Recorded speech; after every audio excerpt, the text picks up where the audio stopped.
Hello, everyone. Wellness Whiz Jack here, and we're going to be looking a little bit at the subject called age-related muscle loss. Now, there's an actual, I believe, now a medical diagnosis on this called sarcopenia. But it's this age-old phenomenon of the old guy or the old gal finding that they become frail, that their muscles are not what they used to be. And so let's talk about this a little bit because there's some really, really exciting science right now because we've assumed now for 100 years that, oh, you're going to get old, you're going to get weak, you're going to be too old to cut the mustard, you're not going to be able to do what you wanted to do or what you used to do. We hear about this in the athletic world of maybe like a wide receiver is old and he's lost a step or he's lost a half a step. That's totally different because that comes from getting worn down and worn out. Most of us are not wearing out our bodies, we are sitting too much. And science has given us a new standard. Our bodies, our cellular metabolics, we are made to not sit more than 3 hours a day. Now, I don't know if you've ever tried to do that. It's difficult. Gosh, what if you're 35 minutes in the car going to work, coming back, or whatever, commuting? You've lost a third or a half even of your time of sit time where you cannot really impact that. You can't help it because you've got to sit to drive, right? Until they put pedals that you can bicycle to work under your feet, there's going to be some sit time. So blessedly, science has also shown us that we can compensate for this. Now, this was a problem for me, so I'm not here really to talk about myself, but there came this point where I'd lost a half a step. I've always been a thin, wiry kind of guy, but I was also able to handle 100 pounds. Whether it's a 100-pound bag of fertilizer, which there's a lot of that here in Texas, or a 100-pound stack of marble. I finally reached a day where it slipped. I couldn't control it, and I had to, fall on the ground with it to keep it from breaking. And that bothered me, and that was a wake-up call, and that occurred when I was about 66 years old. And then came another one I've often mentioned that I love archery, and I was in a store looking at a compound bow, 70-pound pull, and I was not really getting the string to break over. And I go, holy cow, I'm a 100-pound kind of guy. I'm not handling 70. What's going on? That launched me into 3 years of study. Being a sedentary person, sitting to consult, sitting to write, sitting to read, sitting for recreation, sitting on airplanes. When I took the test, how do I get through a day with only sitting 3 hours? I was buying the standing desk. I brought a trampoline into my office. So hint, hint, you can have things readily available to break up the sit, sit, sit all the time. And I'll tell you, it's really energizing and reinforcing to your creative processes. So kind of you can take your own self-assessment right now. How much are you sitting? And the solution to that is to get up every 25, 30 minutes and just have 2 minutes of something. Get up, bounce on the trampoline, brisk walk the long way to the restroom. You can think of so many things. I've even incorporated some walking meetings saying, hey, let's go walk around the pond kind of a thing and have our meeting where we're moving and engaging our muscles. So for baby boomers, age-related muscle loss is a new, huge foundational core thing. Now, wasn't long ago, we discovered the microbiome and we said, oh yeah, that's a huge core process. The muscles are just as important when we look at the research, which I'll share with you here. So it's a huge demographic now, baby boomers. It's a hugely serious issue. We must take care of ourselves. We must take care of others. And so we're going to be talking here about a way to reboot the metabolism via the muscles. Here's the myths to bust. Baby boomers have to lose muscle and become frail. Science has shown this doesn't have to happen now. Thank goodness. We see people doing it. They're hobbling around the mall. They're riding their little carts all over Epcot Center. You know, we're seeing all the ways that people are compensating for losing muscle mass. Science says we don't have to do it. Let's embrace that. Hold it to our hearts right now. We do not have to give up our vitality. We do not have to struggle opening a jar. We do not have to have trouble sitting in the car. We don't want to be the person sitting in the easy boy chair, the lazy boy chair, and saying, you kids go ahead and go out in the backyard and have fun, jump in the pool, you know, kick the football around. I'm going to sit here and watch. We don't want to be spectators as people getting older. So science, and I looked at over 300 studies, says this doesn't have to be. Here's the problem. Muscle loss equals brain loss. I don't know where my brain went when I was losing muscle, but I hope now that I've got it back, I've definitely focused and taken the actions that we also learn from science that the brain can rebuild. Oh, yeah, it really can. The brain is a muscle. It's also a glob of fat, but it's a muscle that can be built. And it's called the hippocampus. You've got 2 lobes of the hippocampus and they can grow. So we know in an Alzheimer's case, often the brain has shrunk like a walnut dried out in the shell. And with proper nutrition and exercise, science shows us the brain can enlarge. And the hippocampus is where a lot of the memories are and the mental functions. And that can be sharp as a tack. We also know the concept of neuroplasticity, where the brain rewires its internet and stays active and holds all of its data on random access for us to grab. So the brain side of things is improvable and correctable, and so are the muscles. And so we want to break the myth that we have to as we get older. We're going to get more pudgy in the middle. It's such a hallmark now of people getting older as they got that little belly bulge. And you know, if you wear a belt like we do in Texas, where they're about this big with a buckle on it that has a long horn or something, and you get that blumpy belly hanging over, stress, cortisol, lower testosterone, all of this going on, this can be forestalled and doesn't have to be. So this is what we want to embrace. Now, if you've taken account of your hours of sitting and, you know, you say, well, gosh, I'm in the clinic 8 hours and I talk to people, I'm on a busy schedule all day. The advice here is to book yourselves at 25-minute appointments, and you get that 5 minutes and you get up between every appointment and you hit it hard and fast. You can get on a trampoline, you can do a little burst train, you can hop a bike and run around the block on the bike real quick. There's so many fun things. Even walking backwards down a hall. Science has shown us many things to get up, get our brains engaged with our bodies, and that can offset some of the excessive sitting we're doing. When we don't work certain muscles, they don't send signals to the brain, and we end up with something that I call neuroamnesia. It's that in all the circuits of the brain, and all we do is sit, there's the run muscles that are not being used. And so we get very good muscles as far as sitting on the derriere, but we're not getting these other muscles. The body starts forgetting about them. Now, what happens to those muscles? They get tight. Now you have the person with really tight hammies, and their posture changes, and their ability to climb a mountain or climb stairs diminishes. And some of this process is in the brain.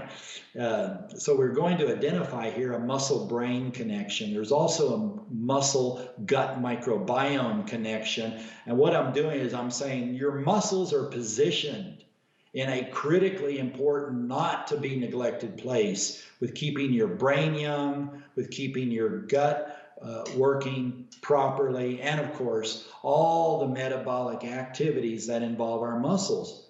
You might say, what metabolic activities? How about the burning of glucose? Yeah, big muscles. Well, I gotta have to lean this way. Those big muscles, those big guns, they're burning the sugars.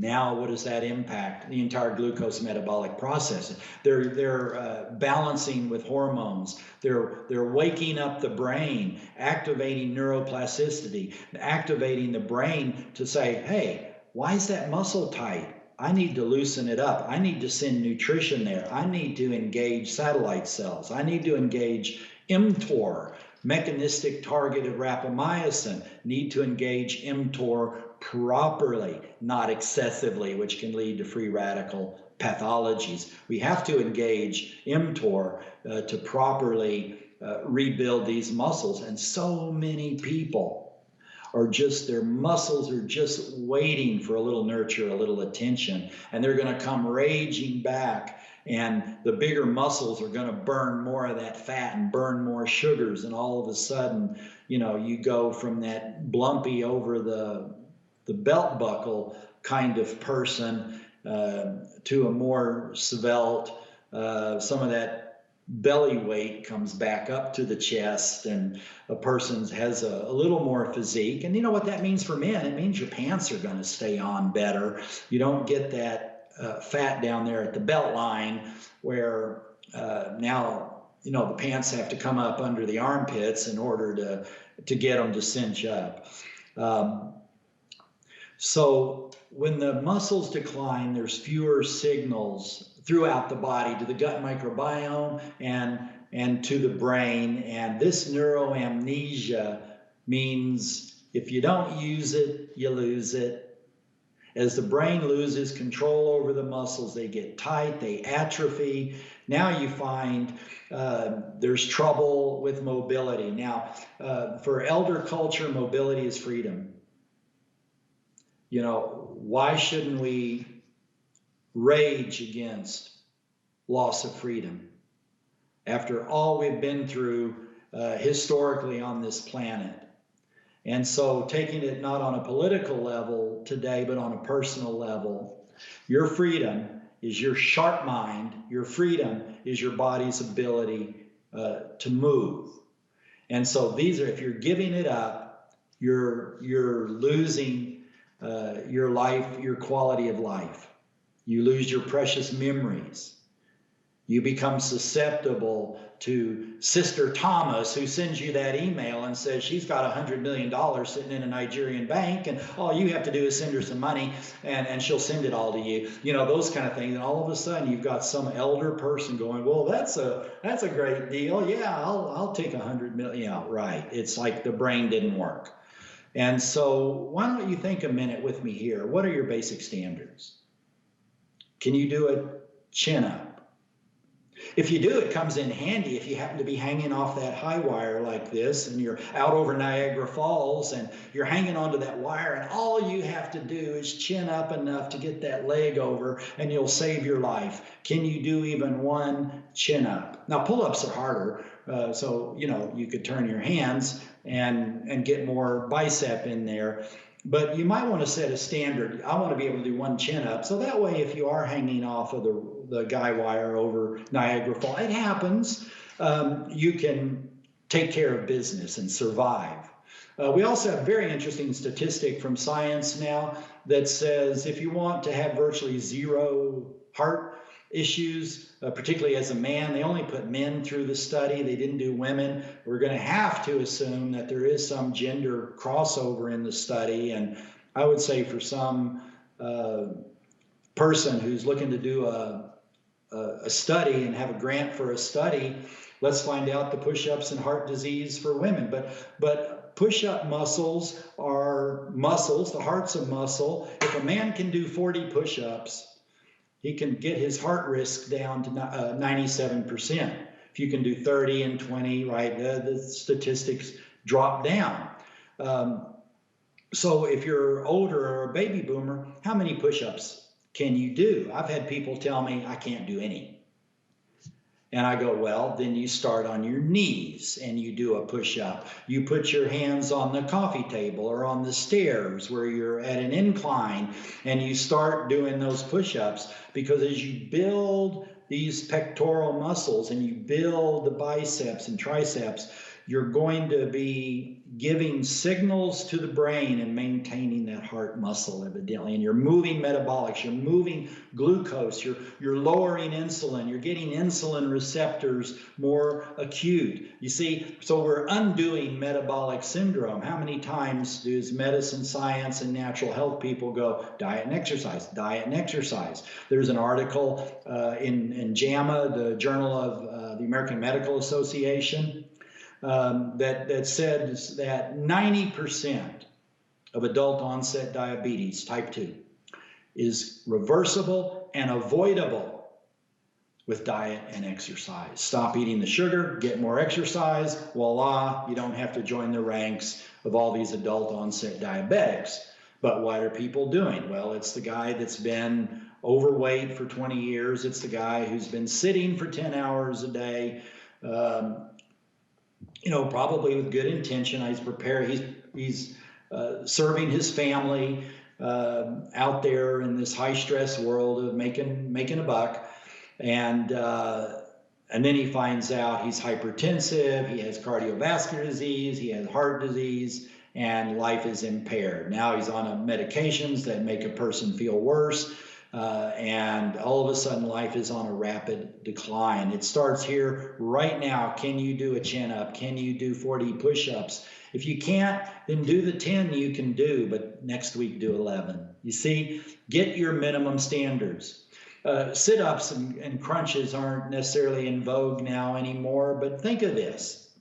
You just happen to lay down to take a nap, and an elephant sits on your feet. You go, doggone, I got to get this elephant off of me. And you look at the elephant and you go, oh my goodness, there's a cell phone scotch taped on his back. And if I can just press that button, I can call for help, and I'm not stuck here trapped under the elephant. You know it happens all the time. So now you do a sit-up and you get yourself out of danger. How many sit-ups do you need to do that you might think you need to do to have that core strength to function, to have good posture, to be able to hop in and out of the car?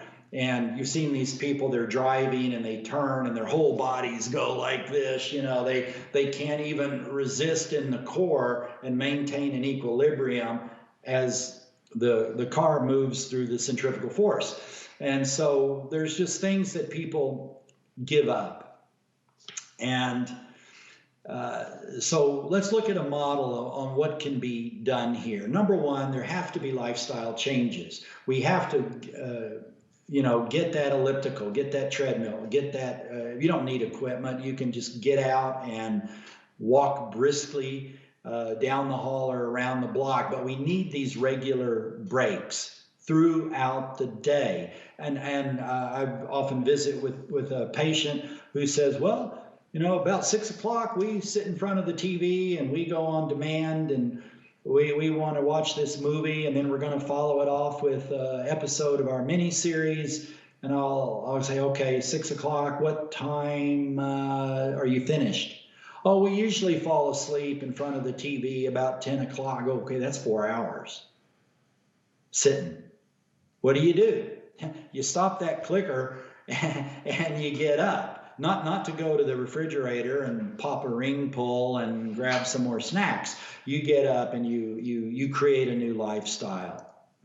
Every 25 minutes, it's 2 minutes all out on the elliptical. Every 25 minutes of TV viewing, it's hopping up and running out doing this and that, or doing something with the project. It's just a retooling of this sit bone time that is essential for what it does with the brain gut, the muscle gut. You see, this whole gestalt we need this time. Now, the minimum requirements is what I went and researched. I said, okay, I'm losing some muscle mass. What am I going to do? What's the minimum? That I've never been the big person that wants to, jog my tail off on a treadmill mindlessly. So I want to know the minimum standards. Well, I found it. It's 28 minutes of focused exercise that is helpful, plus 28 minutes of doing something. So often it seems like an hour a day. You got to exercise an hour a day, 5 days a week, kind of a thing. It's actually 28 minutes of focused. What I mean by focused is you're stretching muscles that are too tight. By focused, I mean you're increasing the strength. So that's weight bearing. You don't have to have dumbbells and weights. You can use your own body weight. These all things can be so simple. A push-up is using your own body weight.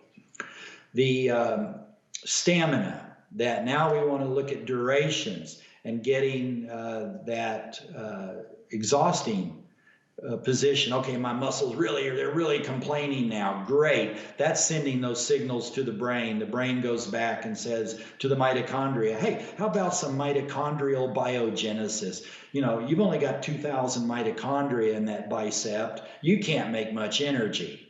So you're really not going to lift that piano.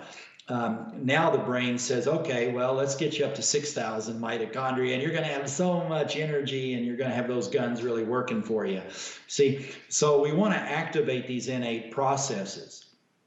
And so I call it a 28-minute focused, where you're breathing. Got to know a little bit of yoga. I mean, it's been around forever, and there's so many important principles. My favorite yoga exercise, by the way, is Sha Asana, and that's where you just lay flat on the floor on your back and do nothing. I'm making a joke here, but it's actually very important that we activate the muscles and brain, and then we let it assimilate. And so the Shavasana or Shavasana, that type of exercise, even for 3 minutes, is extremely important to integrate the stretches that we've put on tight muscles. So that hamstring is tight, and you bend forward and you stretch and you go a little further and you go a little further. Eventually you need to integrate that. And so in 28 minutes, you've done the stretches, you've done the strengthening, you've gone for a little bit of stamina, and you have that little time to breathe, oxygenate, and relax. Now you hit the day. During the day, it's important to grab another 28 minutes. So this could literally be walk a mall. It could be going to the bowling alley. It could be playing ping pong. It could be whatever you love to do. But it's an active, generally we can call this a sport.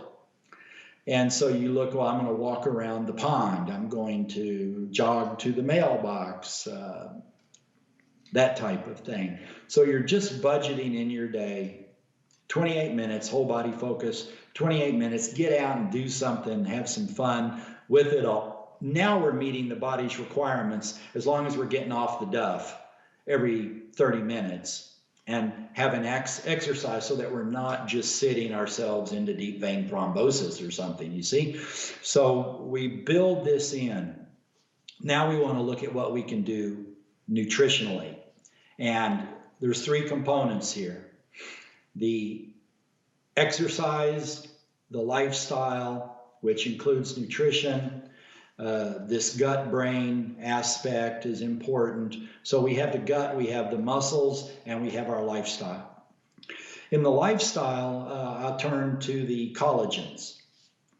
Now, the collagen MB has a very rare form of collagen. It's a muscle collagen, and then it's also got the endomysium. Now, that's a word that a lot of times people haven't really said many times, and that's the connective tissue around the muscle cells. So what a great collagen to talk to muscles. If you want to talk to the teeth, the hair, the skin, and the bones, that's collagen ECM.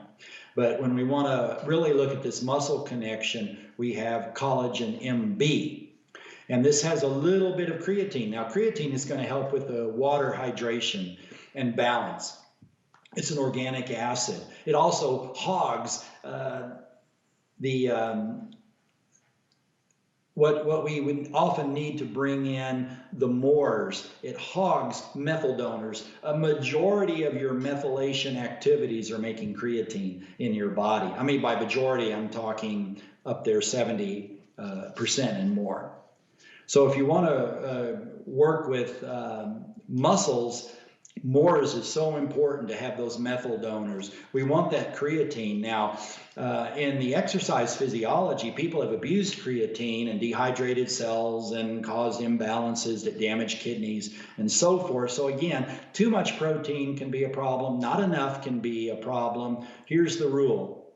If you want to build muscle, you need to increase your daily protein by just a smidgen. Just a little bit. It's that increase perception by the brain that initiates satellite cell and mTOR activity properly. You don't need the high protein of the 1960s and 70s where you had to be the muscle man on the beach kicking sand in the geek's face and all of that. And these people damage kidneys with all that soy protein. We found in the latest research, collagen is your superior protein. Whey can be good, but collagen is superior as far as muscle building. So we look at a muscle building formula that has creatine. It has L-leucine in it, which is an amino acid that directly supports muscle building processes. It's got something called HMB, that's an activator of satellite cells and muscle building, beta-nicotinamide, beta-alanine to support the metabolic. So with a few nutrients in low levels, nothing rocking the boat with a heroic effort, we have a formula made directly for our muscles. This is going to help overcome the phenomenon called anabolic resistance, that the sedentary people, actually their bodies will fight the healthy processes. They're resistant to going into anabolic building. We want to gently, judiciously, sanely, successfully build into this system. Supporting the brain is very important here.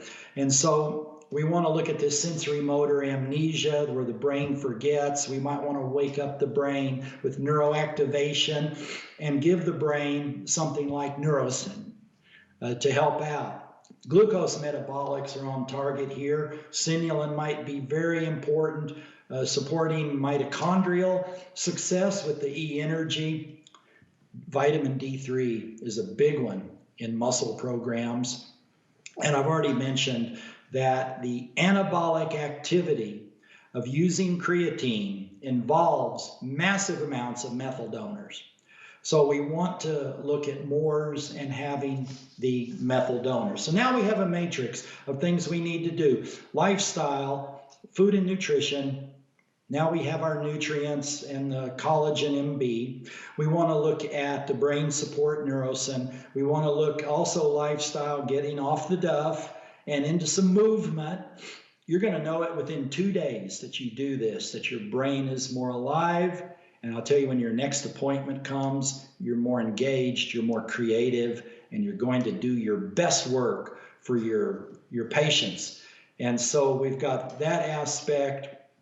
I haven't belabored the gut microbiome, but obviously if it's inflamed, you're creating damage at the muscle cells too, and it retards or inhibits the ability of muscle cells to get into the building, like the satellite cells, which are like stem cells that activate muscle building, and then the proper mTOR mechanism that rebuilds your muscle.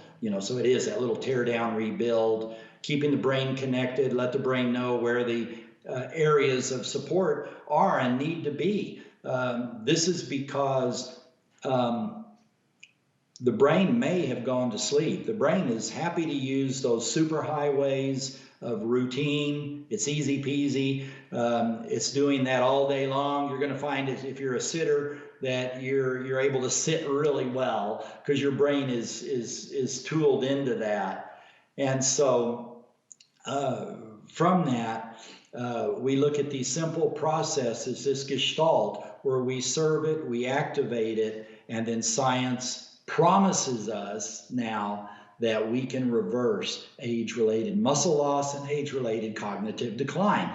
So everything that is either diet, exercise, and lifestyle. And we now in natural health hold the best cards for helping people gut microbiome, muscle nutrition, brain nutrition, and exercise regimens. So I spent over 4 years building a program called the Limitless Living Program. I've had some visit with Shane about incorporating it with systemic. It might be something very exciting, but the idea is 28 minutes a day. What can a person do? They're encouraged to do, briskly walking to the car or around the block, coming home, anything that fits into the lifestyle to keep us young, to generate literally age reversal activities that we can engage every day to have our bodies become younger and to maintain year after year our freedom by having sharp minds, good memories, and capable bodies. I want to thank you so very much.